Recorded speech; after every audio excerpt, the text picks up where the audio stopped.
Okay, thanks a lot, everyone. Thanks for coming. Thanks for the opportunity to speak here. And of course, thanks to Stavely Minerals for the opportunity to present this work as well. Just the standard disclaimer. So what I'm going to present to you today is going to be slightly different to the rest of the talks. There's going to be a bit more geology thrown in here. But one thing that's often missing is, from a good understanding on a deposit scale, is the structural geology. So you might have an idea about different structural trends and things from geophysics, but really getting in and understanding the structures. So what I want to present to you today is a few very simple workflows that you can actually use. You don't need a really firm understanding of structural geology to use them, but it should give you a very good understanding of the basic structural geology of your deposit. So to introduce you to the Stavely Arc, so the Stavely Arc is in Western Victoria. It's a relatively new terrain, so it's mostly obscured beneath cover. So it's only really the last decade or so where geophysics has actually exposed the full scale of the arc system. So the Stavely Arc is a Cambrian-aged arc. It has mineralisation for porphyry and VMS systems. So the VMS plays are in Cambrian, calc-alkaline, mafic intermediate volcanic arc successions. And we also get magmatic hydrothermal base metal plus or minus gold deposits, so we get porphyry systems in the arc as well. So these are all Cambrian mineralisation systems.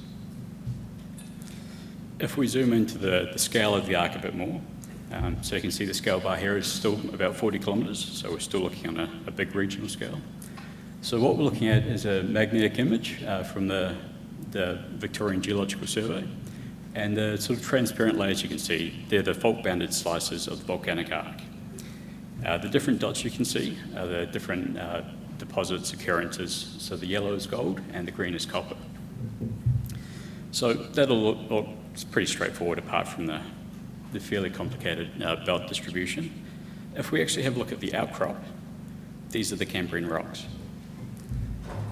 So if you take out these ones up here, so these are related to Devonian intrusions, and you can actually see these intrusions on the magnetics. We're left with very, very little Cambrian outcrop, but a lot of this outcrop actually has evidence for mineralisation. So we want to know what's going on in the rest of the terrain. So zooming in now to the actual Stavely Project. So the Stavely Project is located about 250 kilometres west of Melbourne.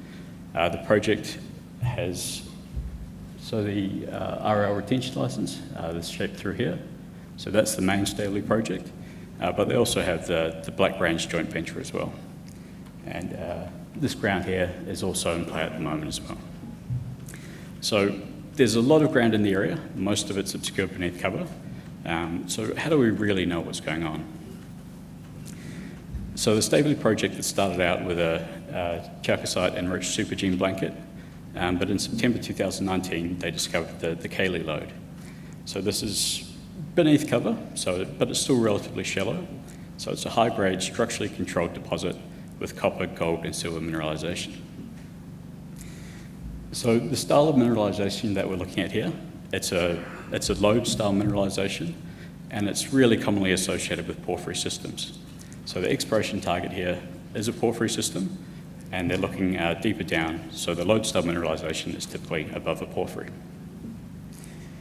Now, the structural geology of the Stavely Arc is extremely complicated. There's multiple deformation events.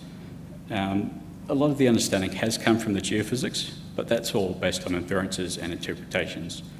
When we actually look at the outcrop, it's very limited outcrop, tends to be very deeply weathered, so the actual value we can get from the rocks is quite limited.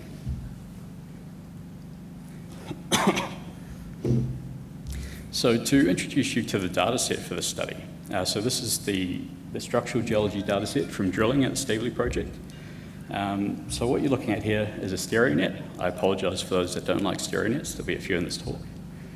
We've got about 4,500 structural measurements here. So when we want to understand a deposit, if we're looking at a big mess like this, what we really want to know is what's different about the host sites for mineralisation compared to everything else around it. So that's the really fundamental question. So like any other data set, lithology, geochemistry, geophysics, we can start to domain the structures to get a better understanding of what's going on. So what I want to do is present a few sort of standard simple workflows that you can use to start doing this. And one thing to note as well, although a lot of this work has been done using Leapfrog, a lot of these methods you can even use Microsoft Excel for. So the first thing you can do is think about high-grade structures. How do they relate? So if you wanted to classify your structures based on grade, so the red areas have over 1% copper, the blue areas are below 1% copper. If we compare that to the schematic diagram on the right, you can see that we can sort of see the structures from the schematic cross-section in the real geology in the downhole. So that's one way of doing it. If we actually have a look at these structures, so we plot these up on a stereo net. For those of you, this is a bit of a 3D diagram as to what that dominant structural orientation might actually look like. So where we have a population of poles in the northeast, this indicates that we have a southwest dipping structure. This is the orientation of the Cayley lode. So this exercise, although it might be good for sort of early stage exploration projects, at the Stavely Project, they know what structure they're drilling, so this only serves to reinforce the current model.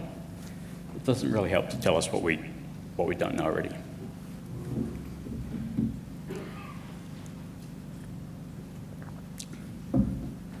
So another way of looking at it is a more sort of bottom-up approach. So let the data actually speak for itself. So in this little workflow here, we've got a stereo net of all of the faults in the project. And we can actually start to domain these using different attributes, different orientations.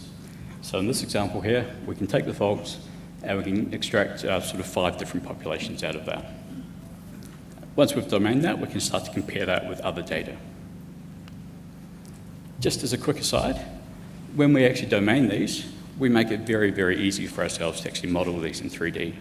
So if you have a population with common attributes, common orientations, we can look at these in 3D, and you can see it's a little bit faded out, but on the right-hand side, you can see we can actually start to model these structures in 3D pretty easily. Okay, so if we go through this exercise for all of the different structural types, and we start to really nail down what the dominant populations are. So on the left-hand side, we have faults and shear zones. So there's 5 primary populations there. On the right-hand side, we have the veins, and there's 4 main vein orientations. So if we want to compare these to the rest of the data, one thing we want to check on is that they're not just sort of artifacts within the data. They actually mean real things.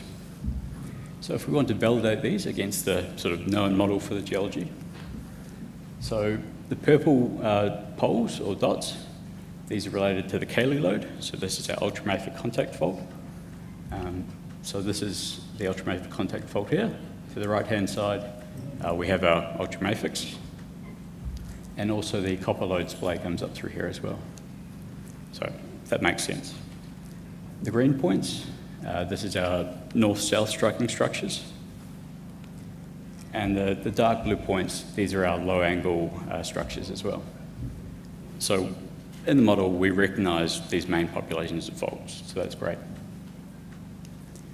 But we also have these other 2 populations that we don't really know how they're involved in the model, what they're doing.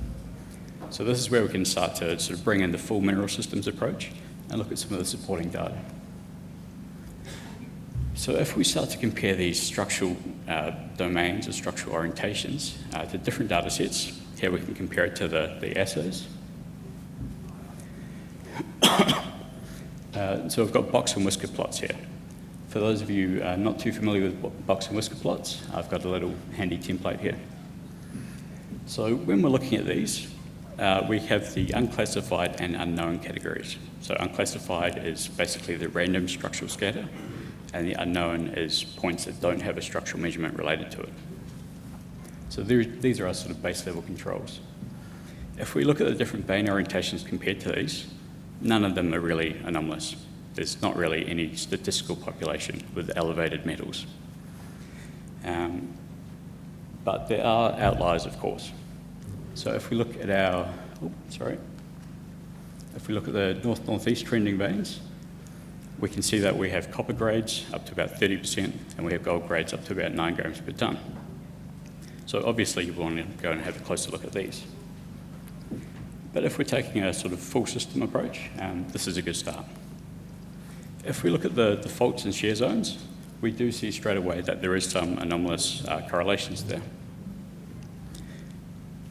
So what we see up the top, so we have the north-south faults, we have the UCF, the Cayley lode fault. So these are anomalous in both copper and gold. We have our low-angle structures, so these are the sort of darker blue ones, so mostly anomalous for gold.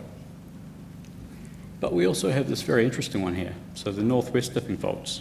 So this is really highly anomalous for gold, and it hasn't actually really been detected before.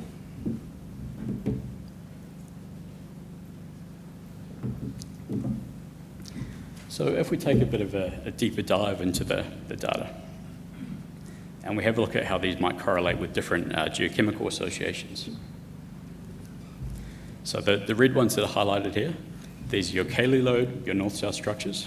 So they're anomalous for copper, gold, as we saw before. They're also anomalous for arsenic, a little bit of silver.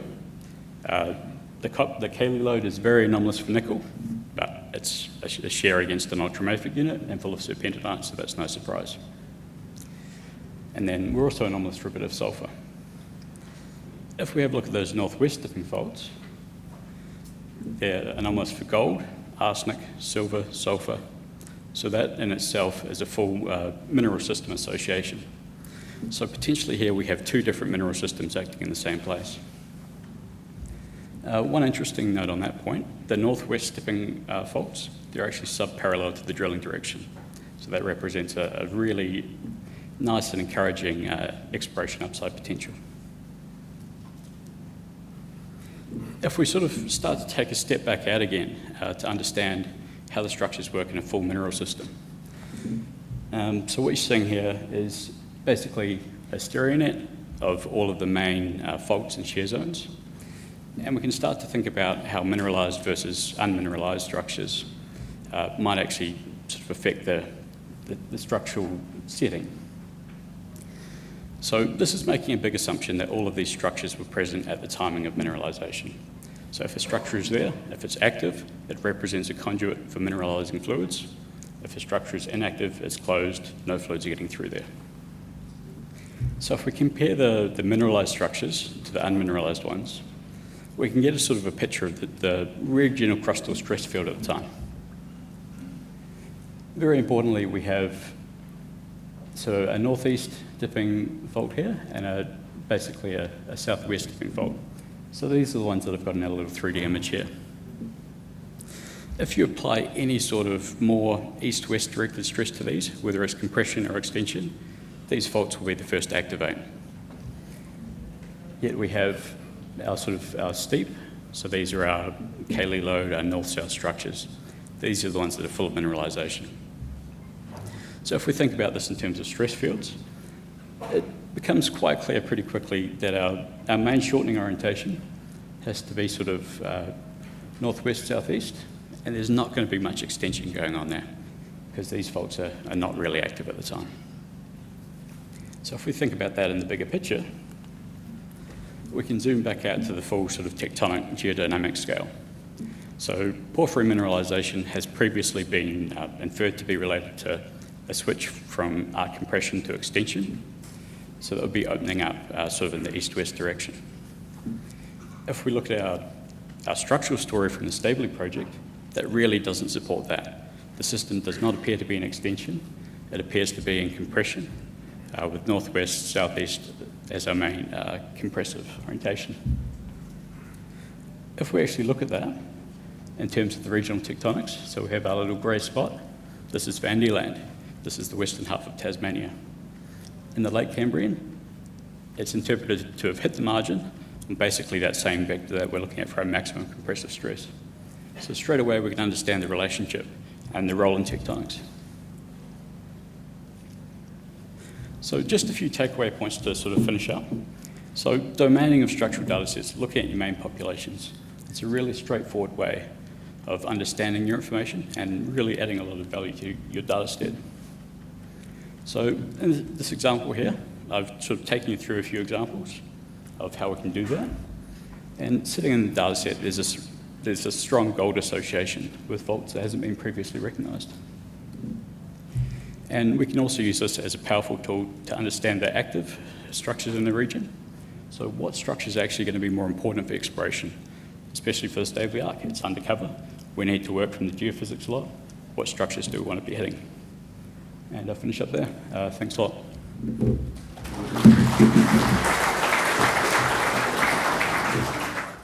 Thank you, Rob.